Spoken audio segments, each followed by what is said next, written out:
to square one, but we have a very good reason for doing so, because as I've said before, once your Pokédex is sufficiently complete in terms of seen Pokémon, we are going to get a few TMs from Professor Juniper.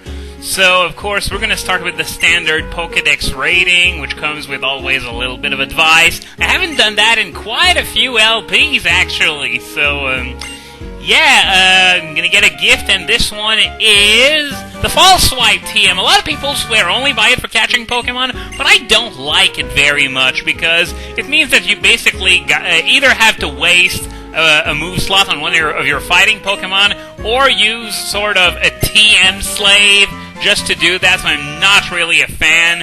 And the Protect TM, which is almost useless in-game, but a solid move competitively, depending on what you want to do with it. So, there are a few exceptions that I believe are new to this generation, if I'm not mistaken. No, Feint was around in Generation 4, so I'm just talking out of my ass here. So, what we're gonna do now, instead of heading for Route 6, we're gonna head back to Nimbasa City, because if you remember, I said that after we have defeated Clay, the sports domes were going to be upgraded with more and more powerful trainers, and yeah, beating Clay is one of the breakpoints. So, that's what we're going to do. We're going to revisit the sports domes and check out the trainers that are inside. Now, what I'm going to do is that before moving on to Route 6, I'm going to check every last sport. And what this means is that this video, the recording, is likely going to span over a couple days, so I might give you some Wind Waker in the meantime, or maybe not. I guess it depends on my mood. But most likely when this video goes up, you will have already seen whether you got some Wind Waker in the meantime or not, so that's a moot point. Anyway, now as far as the status of the sports domes stands now, each sport is going to have the same athlete as before, but with stronger Pokemon, and there's also going to be a pair of cheerleaders for each sport that you can see right up towards the top of the screen. So I'm going to take them on right now. It's a double battle, of course, as you might expect. So yeah, and my computer keeps alerting me that something's being plugged and unplugged repeatedly, which has to refer to my headset. Oh god, I hope this recording is going to be okay. I don't want to have to redo it, even if it turns out to be something like 5 or 6 minutes of footage. So, moving on to some things I have to say. Major discovery being reported today in Black and White 2, in that if you breed a Pokemon with anything but a Ditto, the female's ability will have an 80% chance of being passed down instead of being a 50-50 shot like in previous games. Once again, this is new to Black and White 2. Don't try this in the first game. And, I can't help but wonder, how did it take this long for the discovery to be made? I mean, we're like 2 months after release, so I'm sure someone's gotta have figured it out before now. No? Really? Not?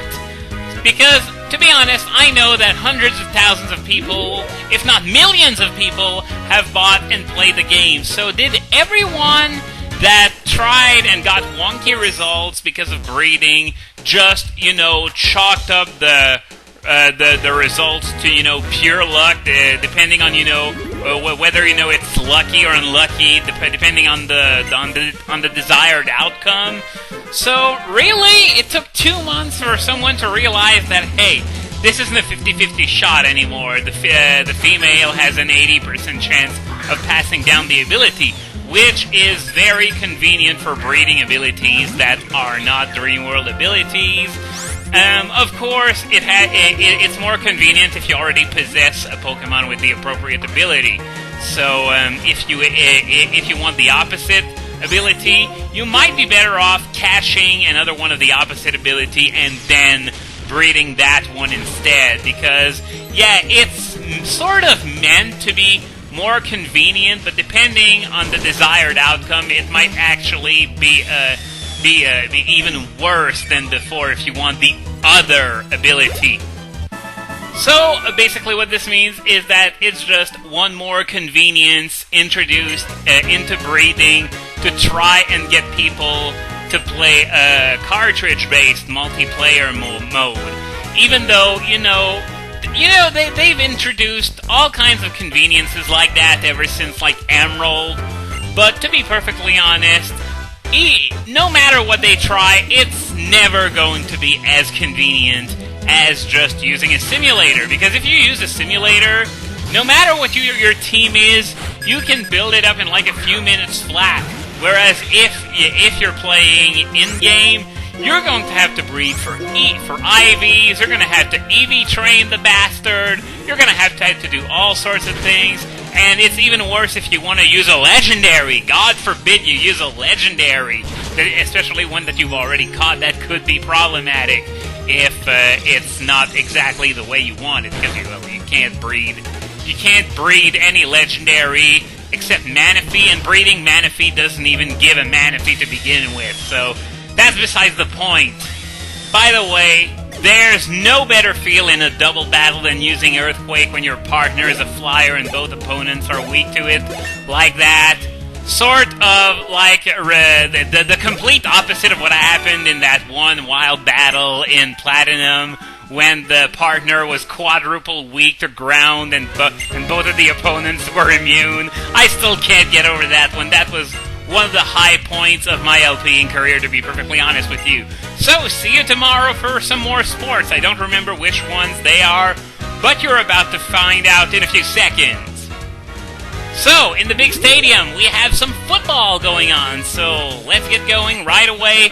And, speaking of power, something that I want to address, because I've seen an alarming, well, maybe not alarming, because that's not really worth being alarmed over, but still, the fact is that we're in 2012, 16 years into the history of the franchise, and we still got people who excuse a Pokemon's pitifulness by saying, oh, it can be good if it's used properly.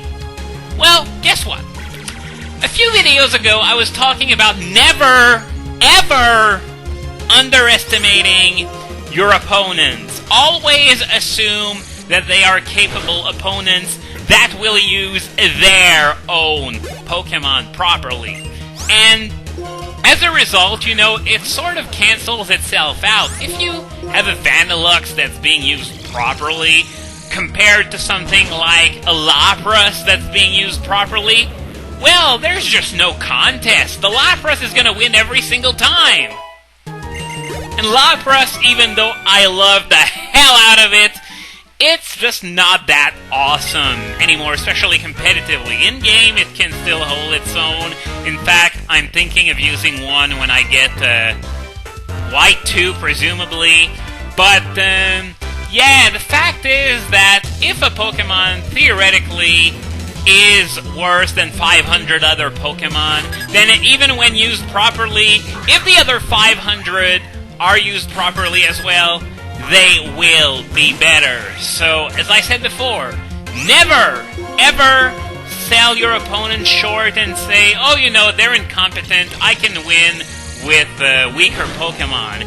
And that's something else that some people seem to do, I've complained before about people bitching and moaning about me using legendaries, and it's going to be especially awkward in this LP considering I'm going to be using Virizion on my main game team, and people are going to complain about Virizion when I use Excadrill on my team, if you catch my drift.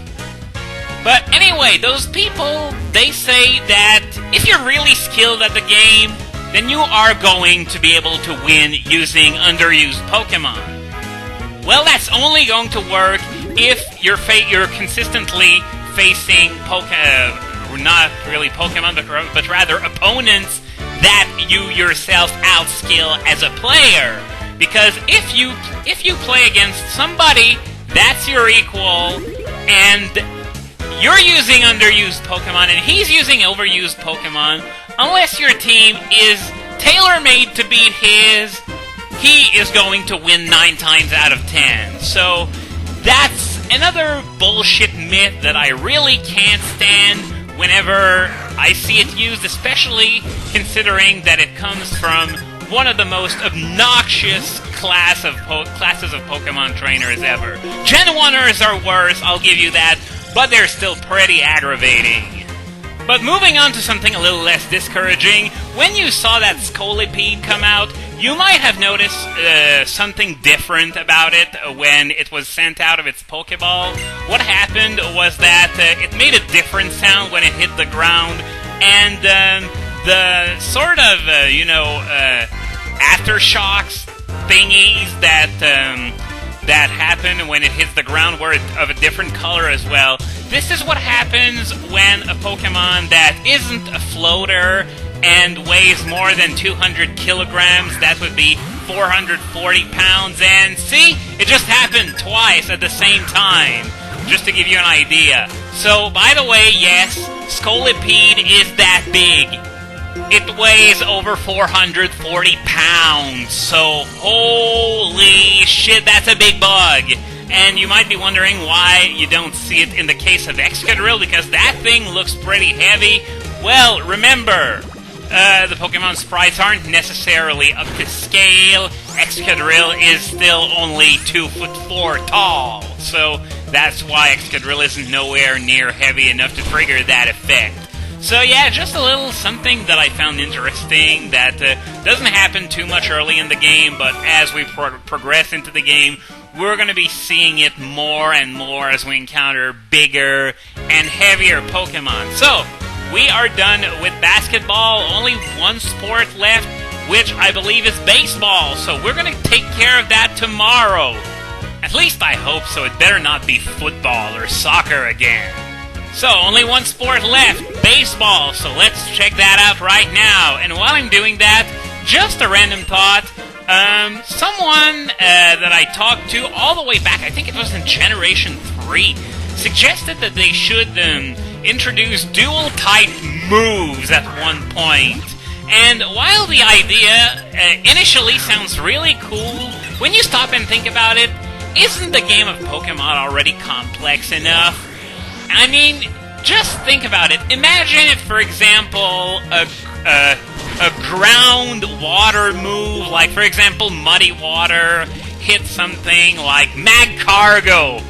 We would have a 16 times weakness.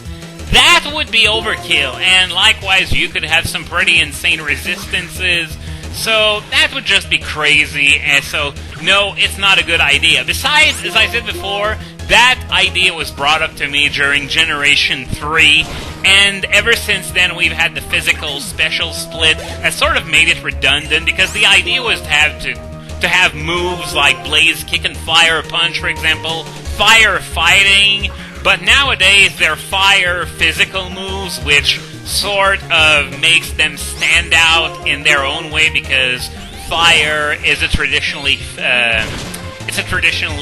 special type. Of course, it doesn't really work that way for Ghost and Dark, because Ghost is used to be a physical type, and Dark used to be a special type, despite their flagship moves, those being a Shadow Ball and the Crunch being the complete opposite nowadays. It's just some crazy things that happened as part of the physical special split.